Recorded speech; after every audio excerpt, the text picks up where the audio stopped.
চট্টগ্রামের সীতাকুণ্ডে একটি জাহাজ ভাঙার ইয়ার্ডে পুরনো জাহাজ কাটার সময় বিষাক্ত গ্যাসে ৮ শ্রমিকের মৃত্যু হয়েছে। অসুস্থ হয়ে পড়েছেন আরও ১০ জন।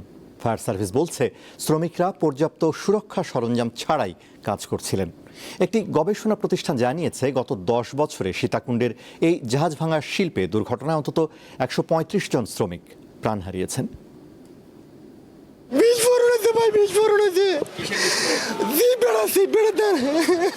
শুক্রবার সকাল 7:30টার দিকে ভাটিয়ারি এলাকায় ফেরদৌস স্টিল শিপইয়ার্ডে পুরনো একটি জাহাজ কাটার কাজ করছিলেন শ্রমিকরা।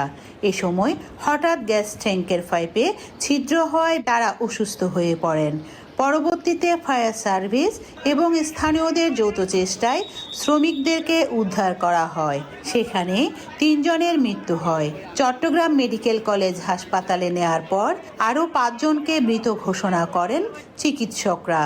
জাহাজ তো প্রায় কাটা শেষ, ওটা লাস্ট ট্যাঙ্কি, ওই ট্যাঙ্কিটা মনে করেন কাটতে ধরছে আর ওই গ্যাসগুলো সম্পন্ন আসে এই রুমে আক্রমণ করছে। আমার বোনের সময় এটা আমার তো দুই ভাই একসাথে মরে গেছে ভাই। তোর মধ্যে আমার ভাইও আছে, মামাতো ভাইও আছে, তো এটা শুনে চলে আসছি। ইনজুরিও ছিল, আবার হয়তো ওই যে যেটা গ্যাসটা যেটা বিস্ফোরণ হয়েছে ওইটা ইনহেলেশনও ছিল। হ্যাঁ, দুইটা হইতে পারে, পরবর্তী ইয়াতে আমরা জানতে পারবো। ফায়ার সার্ভিস বলছে, পর্যাপ্ত সুরক্ষা সরঞ্জাম ছাড়া শ্রমিকরা ট্যাঙ্কের কাছে যাওয়ায় এই প্রাণহানির ঘটনা ঘটেছে।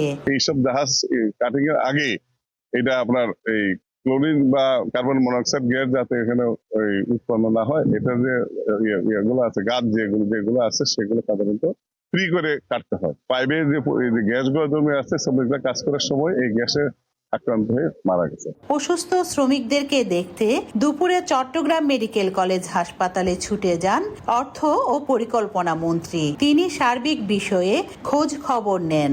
তদন্ত কমিটি হতে যাচ্ছে এবং তদন্ত কমিটির রিপোর্ট এর পরিপ্রেক্ষিতে ব্যবস্থা নেওয়া হবে। প্রয়োজনীয় যা যা করা তা করা হবে। প্রত্যেক পরিবারকে ওরা 10 লক্ষ টাকা করে, আমরা বলেছি ওদেরকে কম্পেনসেশনের কথা, ওরা 10 লক্ষ টাকা করে প্রত্যেক ফ্যামিলিকে দেওয়া হচ্ছে। তো সরকারের পক্ষ থেকে আমরা কিছু দেব। চট্টগ্রামের সীতাকুণ্ডে জাহাজ ভাঙা শিল্পে গত 10 বছরে দুর্ঘটনায় কমপক্ষে 135 জনের প্রাণহানি ঘটেছে বলে জানিয়েছে Bangladesh institute of labour studies. Runa Ansari, Deepto সংবাদ, চট্টগ্রাম।